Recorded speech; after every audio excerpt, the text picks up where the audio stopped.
इस वीडियो में बात बंगाल सियासत की, क्योंकि अब ममता बनर्जी की महा मुश्किल का दौर शुरू हो गया है। भाजपा के ग्रीन सिग्नल के इंतजार में 20 से ज्यादा सांसद आए गए हैं।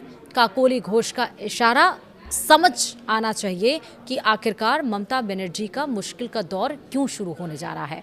पहले तो वो चुनाव हारी, अब सांसदों और विधायकों को और जो उनके पार्टी के अंदर लोग थे जो कभी नजरें नहीं उठाते थे, आज वो खुले तेवर में ममता बनर्जी के सामने बोल रहे हैं और ममता बनर्जी कुछ नहीं कर पा रही हैं। आखिरकार क्या करेंगी ममता बनर्जी, ये आज हम समझेंगे। नमस्कार, आप देख रहे हैं न्यूज़ 18 का डिजिटल प्लेटफॉर्म और मैं हूं आपके साथ श्रुति श्रीवास्तव। टीएमसी के भीतर एक बहुत बड़ा राजनीतिक विस्फोट होने की आहट सुनाई दे रहा है। बंगाल की सत्ता हाथ से जाने के बाद ममता बनर्जी की महामुश्किल का दौर शुरू हो चुका है। टीएमसी को जल्द ही बड़ा झटका लग सकता है। विधानसभा चुनाव में भाजपा से परास्त हुई ममता के अच्छे दिन कभी लौट भी पाएंगे, इसमें संदेह का बीजारोपण हो गया है। सत्ता की हनक गई, समर्थक साथ छोड़ रहे हैं, पार्षद भाग रहे हैं और अब सांसदों विधायकों के भागने की सुगबुगाहट शुरू हो गई है। तो कौन है टीएमसी सांसद काकोली घोष जिसने ममता की नींद उड़ा रखी है? विस्तार से आपको बताते हैं। दरअसल बंगाल में बदलाव हो गया है। अब बदलाव के दायरे का विस्तार हो रहा है।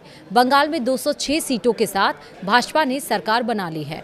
ममता बनर्जी की टीएमसी 80 पर ही अटक गई। ममता अब भी मानने को तैयार नहीं है कि उनकी हार स्वाभाविक है। यह 15 साल से जनता के भीतर पनप रहे असंतोष और आक्रोश की स्वाभाविक परिणति है। पर ममता टीएमसी की हार को भाजपा और चुनाव आयोग की साजिश मानती हैं। वे अपनी हार पर रोज ही विलाप के अंदाज में दोनों को खरी खोटी सुनाती हैं। अब तो हालत ये हो गई है कि टीएमसी के उनके साथी भी भरोसेमंद नहीं रहे। नगर निकायों के पार्षद थोक में इस्तीफा दे रहे हैं। टीएमसी के ज्यादातर सांसद और विधायक भाजपा के संपर्क में है। पार्टी की बैठकों कार्यक्रमों में उनकी गैर हाजिरी इसका संकेत है। ममता को भी अब लगने लगा है कि उनके लोग जानबूझकर दूरी बना रहे हैं। तभी तो उन्हें कहना पड़ रहा है कि जिन्हें जाना है वे चले जाएं, बचे कुचे लोगों से वे टीएमसी को पुनर्जीवित कर लेंगी। नई विधानसभा चुनाव में हार के बाद नगर पालिकाओं में टीएमसी पार्षदों के सामूहिक इस्तीफे का सिलसिला शुरू हो गया है। आधा दर्जन से अधिक नगर पालिकाओं में थोक के भाव टीएमसी पार्षदों के इस्तीफे हुए हैं। यह सिलसिला थमने का नाम नहीं ले रहा है। फाल्ता सीट पर आए नतीजे के बाद डायमंड हार्बर में भी पार्षदों के इस्तीफे का दौर शुरू हो गया है।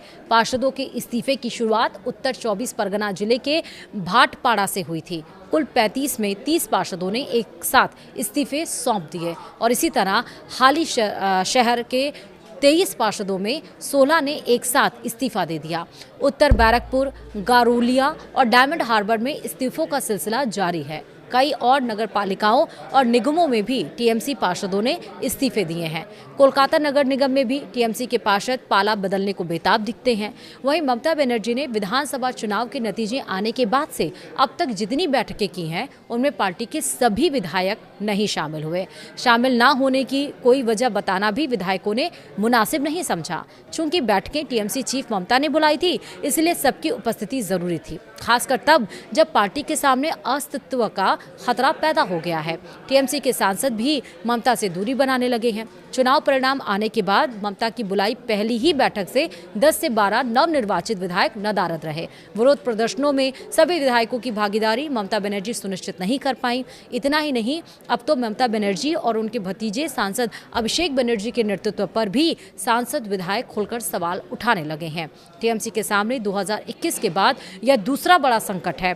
कालीघाट में हुई समीक्षा बैठकों में कुणाल घोष, ऋतुव्रत बनर्जी जैसे वरिष्ठ विधायकों ने ममता बनर्जी और अभिषेक बनर्जी के फैसलों पर सीधे सवाल उठाए। विधायकों का मानना है कि बंद कमरों में रणनीति बनाने से पार्टी फिर से मजबूत नहीं होगी। इसके लिए कार्यकर्ताओं को सड़क पर उतरना होगा। बागी नेताओं का आरोप है कि बंद कमरे में आलाकमान द्वारा लिए गए फैसले जबरदस्ती नेताओं पर थोपे गए, जिससे जमीनी स्तर के नेताओं और पार्षदों ने पार्टी से दूरी बनाना शुरू कर दिया है।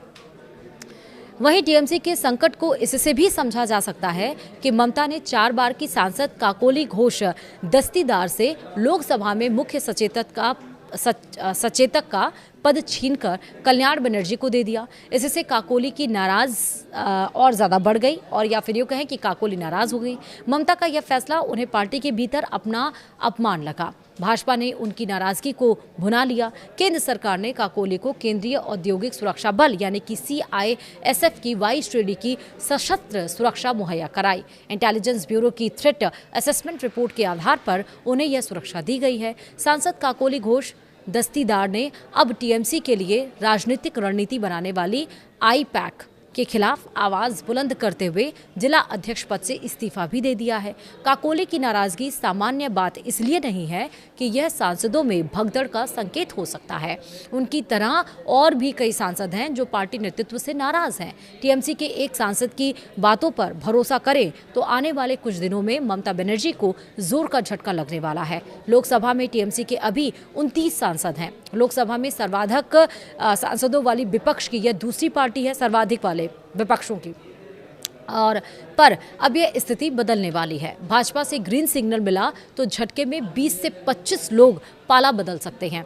कल्याण बनर्जी, अभिषेक बनर्जी और अन्य 1-2 सांसदों को छोड़कर बाकी को साथ लेने के लिए भाजपा तैयार है। चर्चा है कि अगले ही महीने भाजपा इसे मूर्त रूप दे सकती है।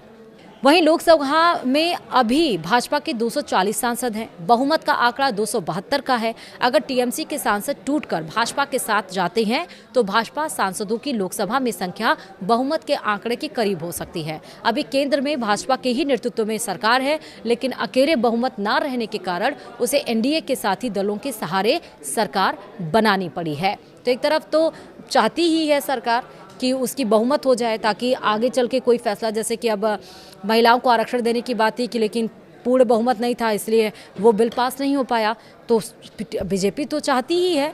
लेकिन अब देखना है कि ममता बनर्जी अपने सांसदों विधायकों को जो बागी तेवर दिखा रहे हैं उनको कैसे रोक पाएंगी, और या फिर जिस तरह से ममता बनर्जी रिएक्ट कर रही हैं कहीं उनका रिएक्शन उनके ऊपर ही भारी ना पड़ जाए। आपका क्या सोचना है मुझे कमेंट में बताइएगा। फिलहाल वीडियो में इतना ही। नमस्कार।